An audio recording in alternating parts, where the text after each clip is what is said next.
It's time for Fridays in the Field on the Rural Radio Network. I'm Clay Patton. We come once again to Sumner, Nebraska on a brisk fall morning. As we can see, the corn crop behind me still standing, but combines are running all across Nebraska and the Midwest.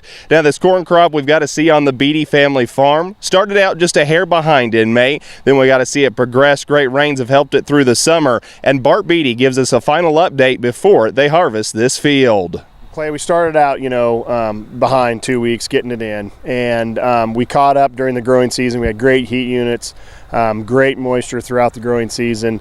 It has grown really well, and now we're looking at, with some of the weather we've had the last couple weeks, actually the maturity of the crop's kind of slowed down. We're probably still looking about a week ahead for the maturity wise and things, but the way it was looking, I thought we'd be advancing a lot more faster with a lot of our crops. But this hybrid's done really well. The yield potential on it looks phenomenal. Some of the fields that we've taken out so far, which has been very few, the yields look very, very impressive. Don't really want to jinx myself yet, but I think we could be looking at some of the best yields we've ever had in this area. One thing that has not been the focal point of our Friday in the Field conversations has been the Beattie Family Farms soybean crop, but it's looking pretty good as well this year. Beans have been pretty good as well. We got some of them in late because of all the moisture we had, and they've done pretty well. We're seeing a lot of beans in the mid 70s to lower 80s bushel per acre. In this area, that's really pretty good. You go down south and into the Platte Valley, and those guys will knock out above 80, closer to 90 bushel. But for our area, we're mostly grouped like 2 4s up to 3 1s would be the longest for the beans in this area. And we've seen some pretty good yields come out so far. The beans it's taken them a little bit longer to mature right now. We're still dealing with some green pods, and these damp mornings and high humidities is causing some harvest delays. We're not really getting things rolling until after dinner, but so far it's coming out pretty good.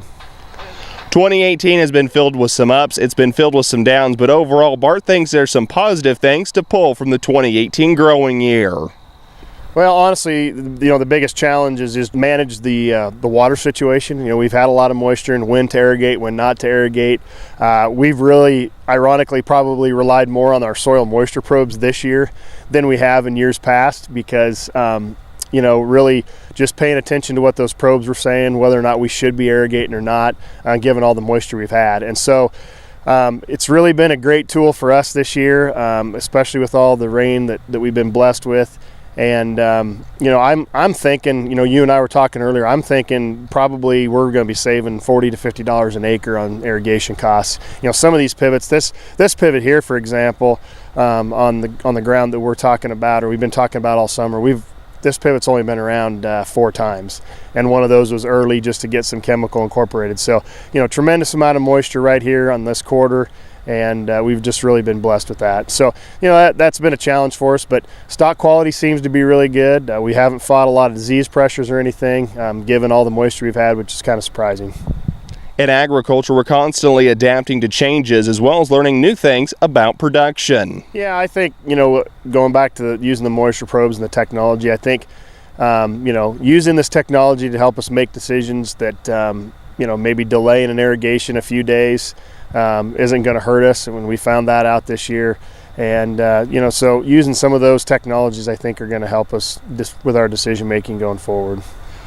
Well, it's not always easy to stand on this side of the camera and tell your story about agriculture. Bart has been excited about being a Friday in the Field ag producer.